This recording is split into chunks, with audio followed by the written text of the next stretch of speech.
syarikat agensi pelaburan kredit ini adalah persamaannya dalam tahap yang lebih tinggi, seperti dalam pengalaman negara kita pula, rating agencies.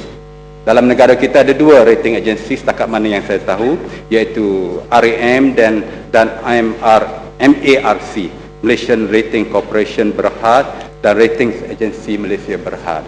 Saya harap kalau kita ikut pengalaman rating agensi ini, ada baiknya, ada buruknya. Dalam kes khusus sebagaimana saya dan Yang Berhormat Kepong alami dalam kes PKFZ, rating agensi membuat suatu rating yang tidak munasabah dalam kes PKFZ hanya kerana ianya kononnya disokong oleh Menteri Pengangkutan pada ketika itu. Jadi saya haraplah bahawa rating agensi yang tersilap itu tidak diulangi kesilapan mereka dalam kes syarikat-syarikat pelaburan kredit yang akan kita luluskan ini.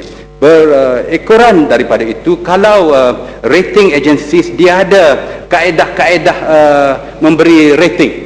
Misalnya kita tahu semua kalau rating company Tan Sri dan Pertua triple A lah, triple B lah, triple A minus lah, triple B plus lah sebagainya, untuk menarafkan pemohon pinjaman itu. Saya ingin bertanya kepada Yang Berhormat Menteri, apakah kaedah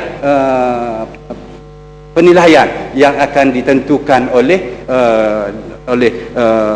kerajaan melalui pegawai yang bertanggungjawab ini, sama ada ianya akan diselaraskan supaya jelas kepada semua pihak dan kepada kita yang bakal peminjam apabila kita memohon supaya laporan itu kita perolehi apabila jelas.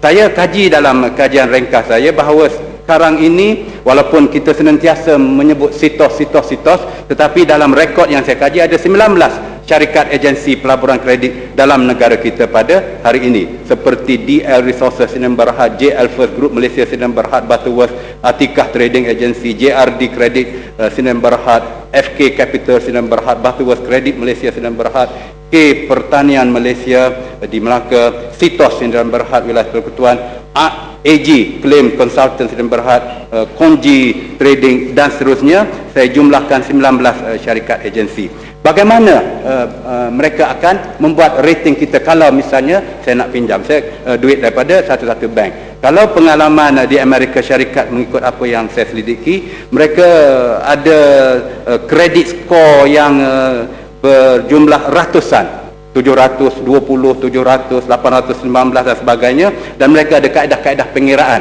supaya ada piawan yang tertentu, supaya kita tahu bila, dan bank ada standard yang tertentu, rating jumlah maksimum 1000 misalnya, bawah pada 500 tak layak untuk diberikan pinjaman oleh agensi-agensi pemberi pinjaman. Jadi saya ingin bertanya kepada Yang Berhormat Menteri, adakah ianya telah ditetapkan kaedah untuk memberikan markah atau rating atau sebagainya kepada peminjam-peminjam yang diselaraskan, supaya bila kita memohon untuk mengetahui apakah rating kita akan mengetahui dan istilah ataupun grading itu jelas kepada kita.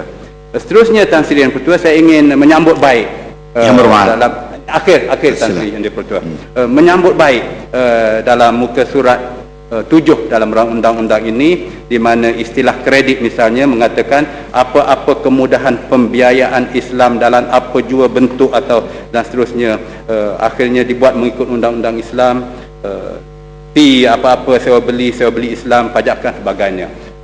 Saya menganggap bahawa ini adalah satu pendekatan supaya tidak perlu ada satu untuk yang bukan Islam, satu untuk Islam dalam satu undang-undang, dalam satu rang undang-undang. Kita gabungkan supaya inilah negara kita yang mana kita mengiktiraf kedudukan Islam, tetapi ianya boleh diguna pakai untuk seluruh rakyat Malaysia tanpa penganiayaan kepada mana-mana pihak, tanpa pengkhususan juga kepada mana-mana golongan atau agama. Jadi dalam semangat itulah kita ingin menyokong dengan persoalan-persoalan yang saya bawa tadi. Terima kasih, Tan Sri. Masih Ranau. Lepas Ranau.